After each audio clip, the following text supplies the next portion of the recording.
Savvy Business Radio, drawing out the best from our guests with our host, Christina Nichman. Today on Savvy Business Radio, Holiday Health Hacks, how to make the season indulgence as healthy as possible with Dr. Liz Cruz. And find out more about Dr. Cruz and her practice at drlizcruz.com.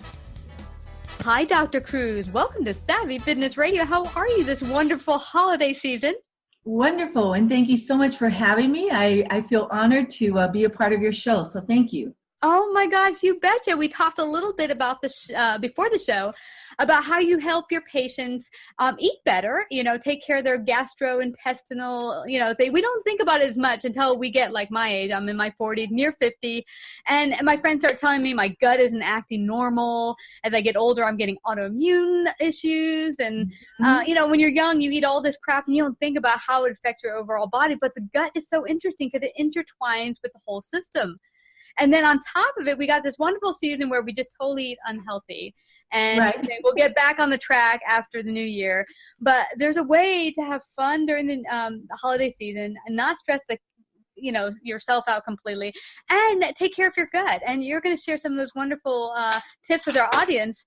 But before we go there, share with our audience a little bit about your background. Oh, absolutely. So I'm a gastroenterologist, and I have a practice in Phoenix, Arizona.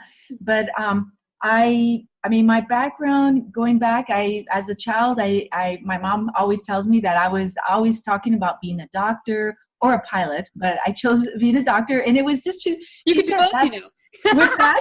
You could do both because my husband's a pilot. So.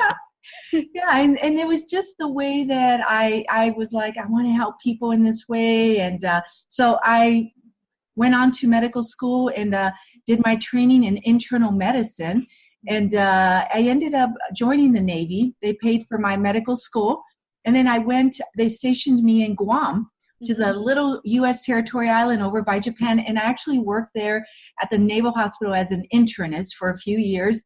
Then went back and did my gastroenterology training in San Francisco and did that. And once I finished there, came out here to Arizona. And I've been here now for about 14 years.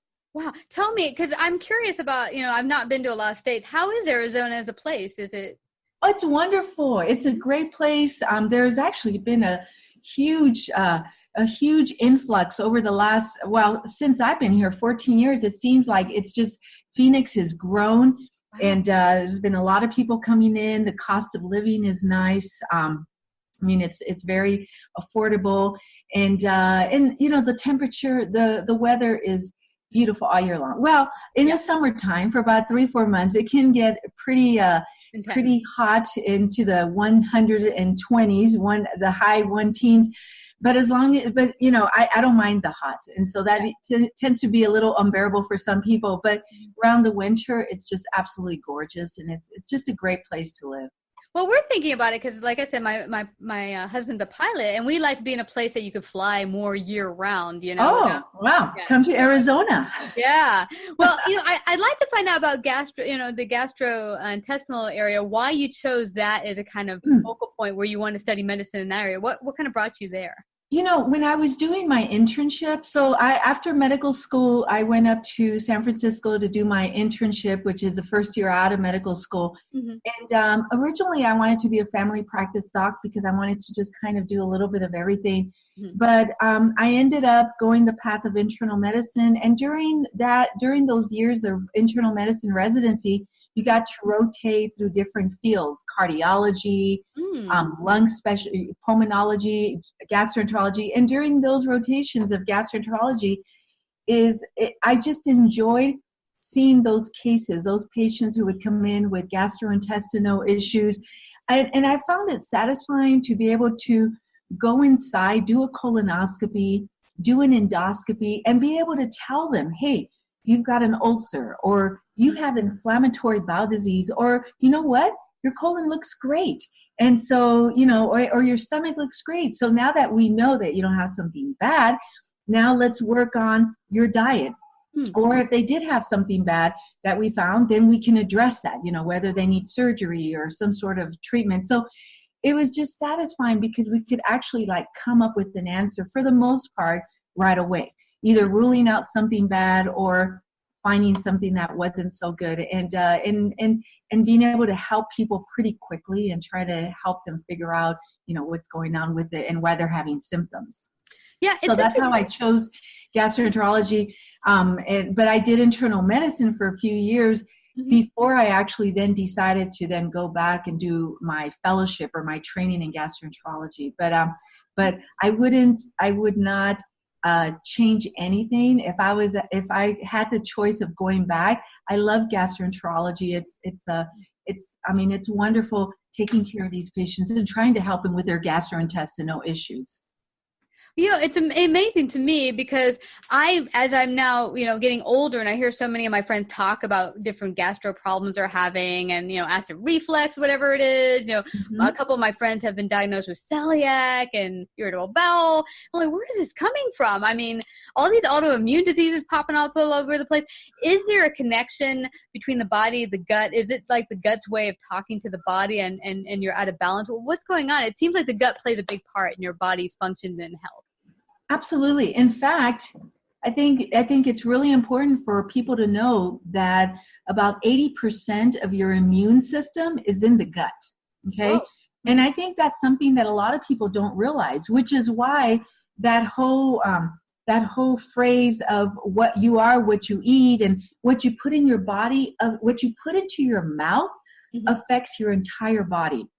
And it truly does, because if you're not eating right, if you're not feeding your body what it needs, to have the nutrients that it needs, it's hard for your body to build healthy cells and to be healthy. And so, feeding what you put in your mouth absolutely impacts on your overall health. Okay, because the fact that 80% of your immune system is in your gut is huge, which I think is also why we're seeing so much as far as autoimmune diseases also. Well, it's interesting because like a lot of my friends saying they're having issues with two of my friends, celiac disease and stuff.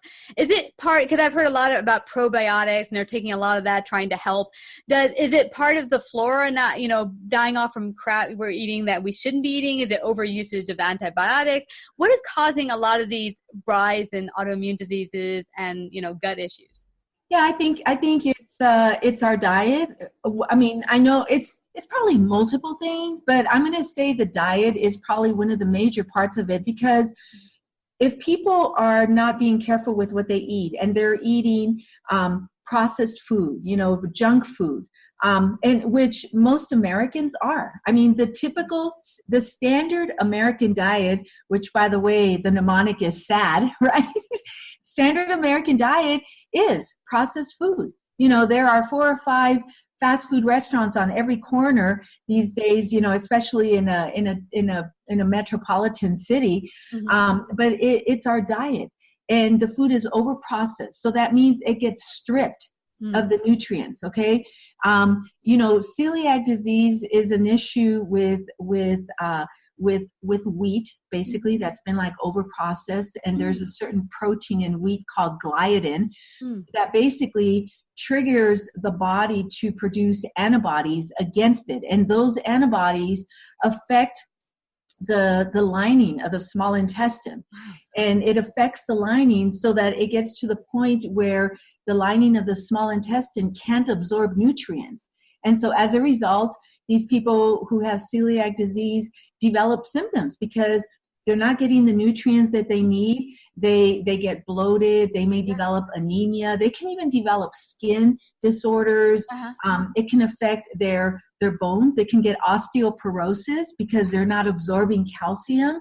And so it is a big issue. And, and there are also people who have gluten sensitivity that don't have a diagnosis of celiac disease, but who, when they avoid gluten, and they actually feel better.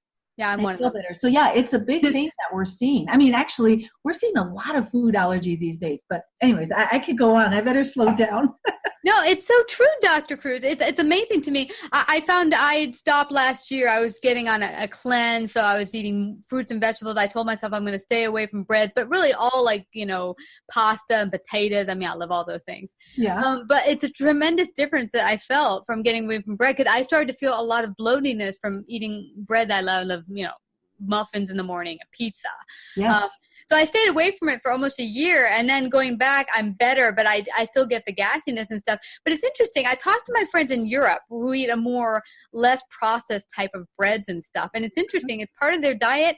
In Italy, they have pasta and stuff, but they don't have a lot of the issues we have. So I think you're right. I think it comes from the over processing and the preservatives that we're putting in these things, not so much the actual wheat, perhaps, or the food. It's that what we've done to those products, probably. I totally agree. And the like one example too is like table salt. Okay. Mm-hmm. Like one of the things that we promote a lot of in our wellness program, we have a huge section on water and on electrolytes to put in the water, which is to hydrate us with electrolytes, because every day you lose water, you sweat, even when it's cold, you're losing water and you lose electrolytes. So people always say, oh, but I've got to be careful with my salt intake because of my blood pressure. And I tell them, you know what? First of all, these electrolyte salts don't have that issue. But what you're talking about is table salt, which when they make table salt, it's the processing, the chemicals that are used in the processing of salt to make table salt, that's what drives the blood pressure up. Wow. So if you do like Himalayan salt, like sea salt, which doesn't get processed, there's not the same issues like with blood pressure. Wow. So the processing of food and even of salt and also it's the whole processing that really kills the food and strips it of the nutrients that you need. So I agree with you as far as what you were talking about Europe and the food there. Wow. And we talked before the interview, Dr. Cruz, about the part that stress plays in our lives. Now, I'm guessing stress also plays a part in your gut and its gut's health, because I know when I was at my most stressed that I did not have a great gut. I mean, I was having a lot of issues. So how does that work that, stress affects the gut, and what can people do to try to get their gut healthier in respect to stress? Totally agree. Stress is such a huge player when it comes to things that affect the gut. And we see it every day in my practice, because we'll see patients that come in with a multitude of gastrointestinal issues. Mm-hmm. And then once we do the testing, I do a colonoscopy, endoscopy, we do blood tests and ultrasound, CAT scan, and we rule out the bad stuff. Sometimes those people come back, they're like, oh, I feel great, because the fact that now they know that there's not something bad has taken that whole layer of stress away from them. And so a lot of those issues they had just miraculously melt away. But then other people come in who have other stressors in their life, issues with their kids or their grandkids, or work is stressful. So obviously, we can't take that stress away from them, but we try to find ways to teach them how to manage their stress, whether it's through counseling or just starting them on, counseling them on starting some sort of, yoga or exercise. A lot of people aren't exercising, and just simple movements, stretching exercises, getting them out there walking. Oh my God. Walking is such a great exercise and is so helpful, and just trying to teach them ways to better manage their stress so that it'll help along with the whole treatment of their gastrointestinal issues. It's so true. I remember many years ago, Dr. Cruz, I had been in a very toxic job. And I talked about on the show before, it's kind of what slowly, ultimately led to me leaving corporate America to start my own business and then my own show. But it was interesting. I had left corporate America. Then I went to work for these people again, but as a consultant, but the energy was totally different, because now it's on my terms. They know But I came back 2 weeks later and people were like, you look amazing. You've got color in your face. And it was simply that I actually said, I'm not going to tolerate being in this negative environment. I'm going to choose my own destiny. And just making that simple mind shift made a whole difference in my gastro and my health. I mean, I look fabulous. I could eat better again. And then the same thing you talked about, movement. Once I started to do the consulting work, you get stuck in, I got to sit at my desk for 16 hours, more clients. I got to work. And I found actually not going to an office in the city that I was getting less movement. And after about 2 years of doing that, I gained 30 pounds. My thyroid issue started to act up again. And I had a guest on that talked about 30 minutes for 30 days in nature. Like get out, walk, go to your local park. I did the challenge. I invited my listeners to do it, but it made such a tremendous difference. Again, just doing that 30 minutes of movement and getting out in fresh air and breathing. Yeah, it's just amazing what just those little things can do to make your health better. That's so awesome. That's a great testimony, and I think that's great. Along what you were just saying, for some people, getting out and moving and doing some sort of exercise is hard. Like they don't build. Most people do not build their life around their exercise. Okay. Most people just try to fit it in where they can. And most of the time that doesn't happen, right? Because we're so busy. But, one of the things that I have found to be very effective with a lot of our patients and clients that go through our program, and even with me, because I, having such a busy practice and then busy with the kids and everything, it was really hard. So the procrastination of movement and exercise, if you could get it done first thing in the morning and be done with it. So for me, I joined we've got this Orange Theory Fitness thing out here. And I think it's around the country actually, but I go at 5 a.m. Whoa. I work out for an hour. It's like and I get it done. And actually then I feel so great for the rest of the day. And so that's one thing we try to encourage our people to do. I mean, they don't have to go at 5 a.m, but I just do that because I wake up really early anyways, and it works for me. But another thing too, as far as the emotional aspect is being thankful and grateful. There's science behind that.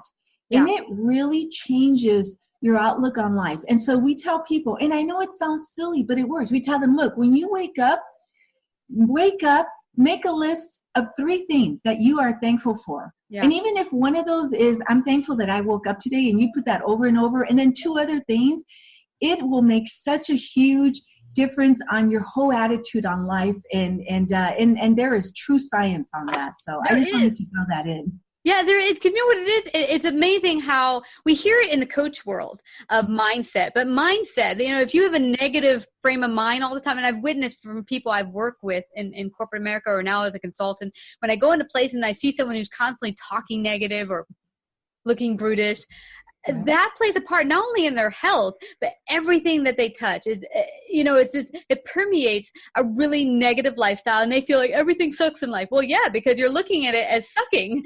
Right, right. But if you go out and you wake up and you're like, what am I going to see that I'm going to be grateful and see the blessings in my life? All of a sudden you're saying, well, the train stop, it gives me a few extra minutes to, relax and get some peace or something. Because really, sometimes I work in some of these places and they're so like, well, you need to be at your desk, you need to be here 20 hours or 10 hours or whatever. And it's like, you know what? You need effective. What you really want from the workers you've hired is you want them to be effective. You want them to give your best. And It's not so much about how many hours you're there, but how much quality of work are you able to give them. Yeah. So, I think to myself, sometimes stop worrying about the time, people, because that's the thing that I think Americans have. We're like, time. We were talking before the interview that, I'm on vacation. I got to bring my laptop. I got to keep working. But, and we said, how effective are we being if we can't even take a break during our vacation? It's like, sometimes you have to completely unplug to give your best, because at the end of the day, if you don't, you're actually giving your least, even though you're giving more time. I agree, 100%. Yeah. More doesn't always equal, what's that called? More doesn't always equal better, or something like that. Yeah, something to that effect. Now, we also talked before the interview about how technology plays such a part in our overall stress. And do you have any advice for some of our guests or listeners listening in for this holiday season when you get so wrapped up in all this stress, and how we might be able to deal with it better? Yeah, I mean, I think, well, as far as the screen time and technology, I mean, we get so sucked up in our technology. I mean, people will spend people will spend hours on Facebook, going through their Facebook. And when you start, it's hard to pull away, and so one more post, just one more. And and the same, you get on your computer to look up something, and you know how it is. Before you know it, you've got several windows open because you're just going deeper and deeper. I mean, you have to literally just maybe set some time, you have to literally say, okay, I'm going to just maybe in the morning, look at my email for, 20 minutes and be done with it. And you have to like kind of set some parameters, because if not, you'll get sucked up into the technology, and it takes time away, precious time that you could be spending with your family. And so that's one thing. But as far as the holidays, and actually I think before we were also talking about the fact that there's actually a new diagnosis that chiropractors are diagnosing people with tech neck, because people of all ages, the kids, the adults, are with their neck bent down looking at their at their screens, their phones, or their little devices, their laptop. And it's truly physically affecting now, their neck, the nerves that run into that area. So it's a huge problem. Mm-hmm. It's a huge problem. And, you go to these restaurants and you see the kids on their devices, instead of the family talking to each other, every family member is on their phone. I mean, you see it all the time. And it's so sad, Dr. Cruz, because you think, what's going to happen from years from now? All these young kids are going to be older like this, and they won't be able to lift their neck, and it's something that could have been prevented. I mean, even with myself, I love to read, but I used to hold books, and now I read on my phone. So, a book is a little bit different because you can hold it out. It's a little bit. Right, with the phone, you're like this, and it's the same thing. So yeah. That's right. I mean, I've tried to if I see my son down, I'm like, hey, raise up your phone. Like this, look a little weird. But what issue we're going to have with our arm later on. Hey, I think that's a little better than, at least we're exercising your arm, right? Exactly. But as far as like holiday stress, I mean, there's parties, there's sweets and, sugars everywhere. I mean, and we don't want to deprive ourselves of the festivities and the treats. I mean, it is a special time of the year, and by all means, we should enjoy it. But there are things that we can do that will lessen the injury to our gastrointestinal, or the insult to our gastrointestinal tract. Mm-hmm. For example, you're going to go to a party. Maybe before you go, have like a little something to eat that's something healthy at home, as opposed to showing up to the party starving, where the first thing you do is make a dash for where the food is, and you just like gorge up on the food. I mean, just, eat a small little meal before you go to the party, and then when you get to the party, that way you're not making the dash run over to the food table, and you're more likely to make a little bit of a healthier choice of the food. Instead of having 5 or 6 desserts, maybe just 2 or 3. Instead of having 5 or 6 beverages, maybe just 1 or 2. And I think, so you're not depriving yourself, but you're just doing it in moderation. And then in between all the festivities and the downtime from parties and celebrating, really hydrate well. A lot of water to try to help your body detox and flush it out as much as possible. And in between the parties and festivities, try to eat as healthy as possible. I mean, look, it's not going to be perfect, but at least you can do some things in between the festivities, and at least at the parties, you can do some things in moderation that will help, so that you're not depriving yourself, but you're not totally like going crazy. You're not going totally down. Yeah, no, those are great tips. And yeah, there's a way to have fun, but not overdo it. Yeah. Right. Yeah. Absolutely. Well, this has been so many awesome points we hit on today to get everyone's gastrointestinal back into gear for the new year and getting us feeling awesome. Because one thing I found when last year, before I even could get started with exercise, I think I started last year or the year before, I was really not doing well, very fatigued, and my thyroid was acting up. But the one thing I could do before I could even start movement, I had to get my eating back in gear, because once I got the eating back in gear, now I had the energy to go work out. So now working out is like one of the funnest things in my day. I look forward to going to the gym, and I joined this cool gym. It's all the exercise in the pool, girl. Oh my gosh, so awesome. So awesome. Oh my gosh, I never. Is it around the country? Is it like a gym it's like a franchise? I don't think it's franchise, but what they do, they even have bikes connected to the bottom of the pool. They throw bikes in there. We do cycling classes in the pool. I love it. Oh my God. That is awesome. That is totally awesome. It's totally awesome. And then they put like a little bit of Epsom salt in there. Oh. And they said, oh my gosh, I'm in heaven. My goodness. I was gonna say, you're beautiful, and I don't know you, but watching, I could see you. You're like glowing. Well, that you can thank Aqua Studios in NYC for that. If you ever come to New York, try them out. They're amazing. I will. I'm gonna have to try them out. Listen, I want to just comment one thing that you mentioned earlier about your friends talking about being on probiotics. Yeah. Huge fan of probiotics. Good. Huge. I'm a big bacteria girl, and I've been promoting that for years in my practice, even before most gastroenterologists got on board with it, because there was a lot of controversy about the bacteria, and there's still. I just met with a bunch of gastroenterologists a couple weeks ago, and some of them were bashing the bacteria, and I wanted to say, what are you talking about? We're in 2018. You should know that it's so important. I mean, as Americans, we eat enough, off of the grid of what we shouldn't be eating, that our poor bodies could use all the good bacteria that we could put in there. And so even if you're feeling healthy, in my opinion, everyone should be on a probiotic. Wow. Well, thank you for that. I'll let her know that. I'm going to ask her to listen to your show. But thank you so much for all your wonderful tips today. I know it's going to be a great Christmas present to everyone who listens in. And thank you, Dr. Cruz, for coming to Thank you very much. I appreciate it. Savvy Business Radio broadcasts worldwide via a large podcast network, celebrating business owners, entrepreneurs, influencers, and successful individuals. Find out about our paid sponsorship opportunities or how to become a guest. Call 732-474-7375 or email Christina@savvybusinessradio.com.